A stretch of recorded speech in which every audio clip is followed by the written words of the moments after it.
Tema yang saya angkat dalam perenungan malam hari ini, ketekunan membawa hasil. Bapak saudara orang beriman, sekarang ini ada viral satu permainan yang disukai dari yang kici-kici, anak kici sampai dengan orang dewasa. Bahkan ada orang tua juga yang tersibuk dengan ini permainan. Dia pun nama lato-lato. Kotong di Mio kenal itu permainan pun nama nok-nok. Untuk bermain ini nok-nok supaya bisa bapak mama, orang harus benar-benar tekun berlatih. Onlah, niman onlah. Harus benar-benar tekun berbisa tahu. Tetapi supaya bisa tahu ini lato-lato bapak mama tidak gampang. Selain dia pun bata toki, tetapi dia juga bisa toki kotong pun tangan sebentar bangka minta ampun. Ada juga yang kemudian dia bangka bonyok di testa, bahkan bisa mendatangkan cedera yang fatal. Tetapi semua orang mau untuk tahu bermain ini lato-lato atau nok-nok. Anak kecil ini dia akan lihat satu-satu, oh begini berbisa. Nona Bella ini hari dia mau untuk saya perhatikan dan tahu bahwa dia bisa main ini lato-lato. Jadi berbunyi saat kali saya bilang, mak beta ini bisa main ini lato-lato. Tetapi butuh ketekunan berbisa kemudian bisa tahu. Dan dia pun bunyi bata toki bisa enak bapak mama saudara. Kita belajar dari ini orang bermain lato-lato.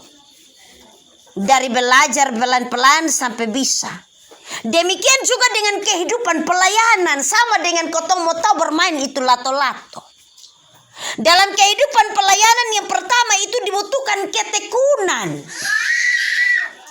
Kalau kotong tekun bikin dia tiap-tiap hari, maka dia akan jadi baik. Kotong akan tahu, kotong akan berhasil, kotong akan bisa. Tetapi kotong sonde tekun, maka kita sama seperti kereta beroda satu. Maju tak bisa, mundur tak bisa, cuma ada di tempat. Mau didorong tidak maju, ditarik tidak mundur. Karena kotong sudah ada ketekunan, sudah ada keinginan untuk bisa. Bapak saudara orang beriman yang sangat diberkati oleh Tuhan Yesus Kristus. Tentunya bahwa bagian firman Tuhan ini disampaikan oleh surat dari hamba Tuhan Yesus Kristus, yaitu Yakobus, kepada jemaat-jemaat yang ada di perantauan, yaitu 12 suku Israel yang ada di perantauan. Ketika mereka berhadapan dengan iman dalam pergumulan pelayanan, tetapi juga diperhadapkan dengan harus hidup dalam berhikmat kepada Tuhan. Kemudian kalau iman, kau mau bilang iman yang tahan uji, tapi kalau sudah ada ketekunan juga pap mese. Kau mau memiliki hikmat juga, tetapi kalau di sana tidak ada ketekunan juga pap mese. Yakobus menyampaikan surat ini kepada jemaat di perantauan, kepada 12 suku yang ada di perantauan. Untuk mendapatkan iman dan juga hikmat yang benar, maka yang pertama dibutuhkan adalah ketekunan. Firman Tuhan dia bilang, dan biarlah ketekunan itu memperoleh buah yang matang. Artinya belajar terus dari hari ke hari tanpa bosan. Kalau ini hari belum bisa, besok bikin lagi, besok belum bisa, lusa bikin lagi, dan seterusnya sampai bisa. Yakobus menyampaikan ini kepada 12 suku yang ada di perantauan. Dia bilang kalau ketekunan mau memperoleh buah yang matang, maka harus begini. Supaya kamu menjadi sempurna dan utuh, dan tak kekurangan suatu apapun. Bapak maba saudara orang beriman yang sangat diberkati oleh Tuhan Yesus Kristus. Tetapi selanjutnya tentunya bahwa Yakobus menyampaikan bukan hanya ketekunan untuk memperoleh kesempurnaan dan juga utuh dan tidak berkekurangan suatu apapun. Yakobus bilang untuk sampai ke sana sonde boleh memegahkan diri. Kalau yang sonde ada hikmat, nah minta kepada yang empunya hikmat. Jangan sok tahu, jangan mau bikin sendiri. Nanti son akan bisa. Ini dia omong soal persekutuan dalam kehidupan perjemaat. Kotong minta kepada yang empunya hikmat. Tetapi apabila di antara kamu ada yang kekurangan hikmat, hendaklah ia memintanya kepada Allah.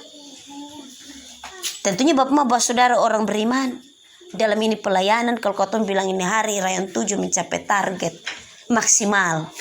Ini bukan target minimal, tapi ini target maksimal. Sudah melebihi target. Tetapi baiklah kita meminta hikmatnya yang daripada Tuhan. Bukan karena penatua pun kemampuan dan hikmat. Bukan karena diaken pun kemampuan dan hikmat. Bukan karena jemaat punya kemampuan dan hikmat. Tetapi kita meminta kepada Allah yang mempunyai hikmat yang sesungguhnya. Dan dia akan memberikan itu kepada tiap-tiap orang yang murah hati, yang rendah hati, yang meminta dengan sungguh-sungguh kepada Allah. Tidak dengan kekuatan dan kemampuan sendiri, tetapi dengan kekuatan dan kemampuan yang daripada Tuhan. Dan apabila kita sudah bisa melakukan semuanya itu, jangan sampai ini firman Tuhan bilang, dan dengan tidak bangkit. Ini yang kasih bilang, kalau kau sudah bisa bikin, jangan sombong omban soleh karena 116 kali. Jangan pukul dada. Jangan besar kepala. Dan seterusnya. Tetapi semakin rendah hati untuk kemudian ada peningkatan lagi di tahun 2023. Kalau dapat, Bapak saudara orang beriman yang sangat diberkati oleh Tuhan Yesus Kristus, tentunya untuk memperoleh semuanya itu dia bilang hendaklah ia memintanya di dalam iman. Minta dengan iman. Bukan beta sekolah, beta su belajar ini Alkitab, penatua su berapa periode, apalagi yang kurang. Dia bilang bahwa meminta dengan iman. Minta dengan iman. Terkadang bahwa yang kotong minta ini kotong hanya sekedar omong-omong sah. Tuhan beta mau ke jemaat rajin gereja, tidak terlalu pemalas petabak. Tapi kotong son minta dengan iman. Syukur-syukur kalau kotong berdoa dengan iman dan kemudian kotong bikin. Jangan sampai penatua juga malas gereja, diaken juga malas gereja. Akhirnya jemaat lihat kok. Kodong sason pergi nah, kotong mau pi. Minta dengan iman berarti kotong melakukan apa yang benar. Yang Tuhan inginkan.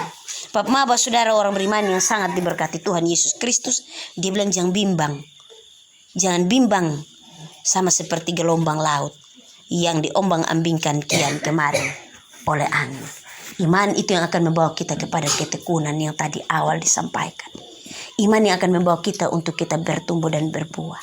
Iman yang akan membawa kita untuk kita semakin maju dalam pelayanan. Kotong selewati 2022. Pergumulan terbesar adalah pembangunan gereja. Semua jemaat pemuka hari-hari di gereja. Apalagi itu bendahara pembangunan. Dia baru mau taruh kepala begini.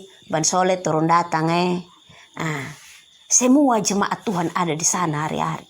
Terkadang kotong bilang, wih kotong hidup tiap hari di gereja sah. Tetapi ketekunan selama kurang lebih 4 bulan Tuhan membawa kita menikmati begitu banyak berkat Tuhan di gereja. Bapak saudara orang beriman yang sangat diberkati Tuhan, kita diperhadapkan dengan pelayanan 2023, pelayanan yang berbeda di tahun 2022. Akan ada banyak pergumulan dan tantangan serta berbagai-bagai pergumulan pelayanan yang akan kita hadapi dan lewati.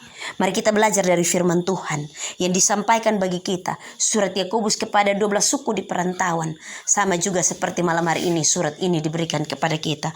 Untuk kita terus hidup dalam bertekun dalam pelayanan. Supaya kita berbuah dan buah kita menjadi matang. Dan kita menjadi sempurna, utuh tanpa kurang suatu apapun. Tetapi itu di dalam iman kepada Tuhan Yesus Kristus. Mari Bapak saudara orang beriman, kita bersama-sama menata pelayanan di tahun ini.